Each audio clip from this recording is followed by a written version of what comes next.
ओम शांति। हमारे जितने भी युवा भाई एवं बहन हैं उनके लिए एक दिव्य संदेश है। बहुत सारे युवक भाई या बहनें हैं, उनका एक शिकायत रहती है। वो हमेशा ये कहते हैं जो अभी हम लोग का उम्र नहीं है आध्यात्मिकता से जुड़ने का, है ना। जब समय आएगा तो जोड़ जाएंगे, कर लेंगे। लेकिन ये एक बात याद रखना, क्या आने वाला कल को हम जानते हैं?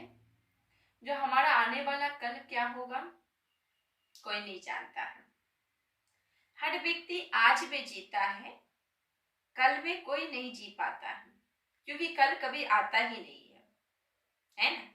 और रह गई बात उम्र की, तो आध्यात्मिकता से जुड़ने के उम्र तो बचपन से ही होता है। जब श्री राम का जन्म हुआ था और बाल्यकाल में ही उनके माता पिता उनको गुरुकुल में भेज दिए थे। क्यों? उनकी उम्र तो नहीं थी साधना करने की, तपस्या करने की, नहीं थी। लेकिन उनके माता पिता ने उनको गुरुकुल में भेज दिया था और वहां पे गुरुकुल में उनको इतना शिक्षित किया गया, एक कर्मठ कर्म योगी व्यक्ति बनाया गया। क्योंकि गुरुकुल में हमें सिर्फ और सिर्फ भगवान से जोड़ने की शिक्षा नहीं दी जाती है, जीवन जीने की शैली भी सिखाई जाती है, जो हमें किस प्रकार से जीवन जीना चाहिए। तो हम सब जितने भी भारतीय लोग हैं, सब लोगों जो हैं पूज्य देव वह श्री राम और श्री कृष्ण ही होंगे। ज्यादातर लोग राम कृष्ण राधे शंकर पार्वती हनुमान इन सब की उपासना करते हैं। ये सभी हमारे सनातन धर्म से हैं। और हम लोग भी, हम जितने भी भारतवासी हैं, हम सब क्या है, सनातनी हैं। भारत में रहने वाला हर एक व्यक्ति को अपने आप को सनातनी समझना चाहिए। और सनातन धर्म का जो ग्रंथ है गीता, जो हमें एक आध्यात्मिक ज्ञान देता है, जीवन जीने की शैली सिखाती है गीता। और उस ज्ञान से यदि हम अलग हो जाएं, दूर हो जाएं, तो मेरा जीवन के सही रहेगा? सही मायने में देखा जाए तो आध्यात्मिकता से अगर व्यक्ति अलग होता है तो उसकी जिंदगी कोई जिंदगी नहीं होती है, उसकी जीवन जीने की शैली सही नहीं होता है। क्योंकि जिस परिवार में माता पिता का सम्मान न हो, छोटे को प्यार न हो, भाइयों के बीच में ईमानदारी प्रेम न हो, वो परिवार परिवार नहीं होता। और ये सारी शिक्षा हमें कहाँ से मिलती है? रामायण से मिलती है। रामायण में बहुत अच्छा उदाहरण है हम गृहस्थ जीवन को जीने के लिए, है ना। जो पिता के साथ पुत्र को कैसा व्यवहार करना चाहिए, एक बड़े भाई को छोटे भाई के लिए क्या सोचना चाहिए, या छोटे भाई को बड़े भाई के लिए क्या करना चाहिए, पति और पत्नी के बीच की मर्यादा कैसी होनी चाहिए, ये सारी शिक्षा रामायण में दिया जाता है ना। तो हम अपने ग्रंथों से अलग तो नहीं हो सकते। तो ये जितने भी शास्त्र है, गीता रामायण, हमें जीवन जीने की एक सलीका हमें सिखलाते हैं। और इन चीजों से यदि अलग हो जाएंगे तो हम जिंदगी कैसे जी पाएंगे? इसलिए मेरे भाई एवं बहन, अभी से ही अध्यात्म से जुड़ो। तो स्टूडेंट लाइफ के लिए क्या कहा गया है? विद्यार्थी के जीवन में प्योरिटी सबसे इंपॉर्टेंट गुण होता है। जिस स्टूडेंट के अंदर प्योरिटी है वह बहुत कुछ कर सकता है।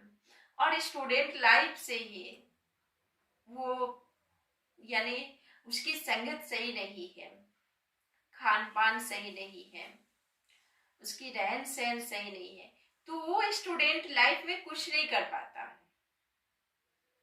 इसलिए जीवन में यदि राजा बन के हम जीना चाहें, है ना, तो अपनी स्टूडेंट लाइफ में समय को बर्बाद ना करें। उस लाइफ में यानी हमारे जो बचपन 15 साल के बाद से जो शुरू होता है उम्र, 15 से 25 का जो एज होता है, इस एज में हम कुछ भी कर सकते हैं। वह लाइफ हमारा ऐसी लाइफ होता है जो कुछ नया करने का उम्र होता है, और उस उम्र में आप घूमने में समय, क्लब में समय बिताएंगे, फिल्म देखने में समय बिताएंगे, दोस्तों के साथ समय बिताएंगे, तो आप क्या करेंगे? ये सब करने के लिए आप आगे भी कर सकते हैं, लेकिन यदि यह समय जो है हम इस समय अगर मेहनत कर लें तो जीवन भर बैठ के राजा वाली जिंदगी बिताएंगे। नौकरी नहीं करनी पड़ेगी आपको, नौकर बन के जीना नहीं पड़ेगा आपको। क्या नौकर बनना पसंद करते हैं या राजा बन के जीना पसंद करते हैं? हर किसी का ये चॉइस होता है जो मैं राजा बन के रहूं, है ना। तो राजा बनने के लिए अभी से आपको मेहनत करना होगा।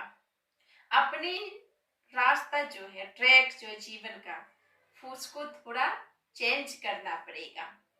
दिन रात मेहनत करना पड़ेगा।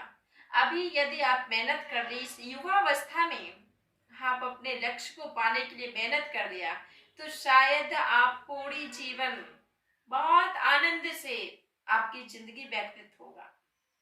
इसलिए समय को बर्बाद न करें। और मैं तो यही कहूंगी आपको, आखिरी शब्द है मेरा, जो आध्यात्मिकता से अवश्य जुड़े। जितने भी युवा भाई बहन हैं, उस सब लोग आध्यात्मिकता से जुड़े।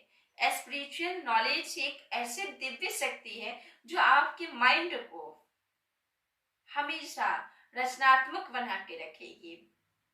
जब व्यक्ति का माइंड सही होता है, इसमें जब पॉजिटिव विचार आते तो हर व्यक्ति कुछ अच्छा करता है। और जब तक नेगेटिव विचार में रहेंगे, जब आपकी सोच ही नेगेटिव बन जाएगी, तो आप क्या कर पाएंगे? कुछ भी नहीं होगा आपसे। इसलिए पॉजिटिव बने और स्पिरिचुअल से जुड़े, यानी आध्यात्मिकता से जुड़े। जीवन में जिसे हम कॉलेज जाते हैं, घर के लिए, पढ़ाई के लिए, कुछ अदर और कार्य के लिए समय निकालते हैं, उसी प्रकार से आप अपने समय में से आधी घंटा आध्यात्मिकता के लिए समय निकालें और आध्यात्मिक सेवा केंद्र जहां भी हो, आप उस सेवा केंद्र पर अवश्य जाएं। शिव बाबा ईश्वरीय विश्वविद्यालय की शाखाएं सभी जगह खुली है। आप किसी भी शाखाएं पे जा करके इसका 7 डे का निःशुल्क कोर्स आप ले सकती हैं। और ये नहीं है जो आप आध्यात्मिकता से जुड़ जाएंगे तो आपको घर बार छोड़ना पड़ जाएगा, सन्यासी बन जाना पड़ेगा। ऐसी बात नहीं है, ये भूल है, ये आपकी गलत फहमी है। इस गलत फहमी से अपने आप को हटा लें। आध्यात्मिकता कभी भी कुछ भी छोड़ने की शिक्षा नहीं देती है ना। हमेशा परिवार को जोड़ करके चलने की तरीका सिखलाती है। आध्यात्मिकता में वो गुण है।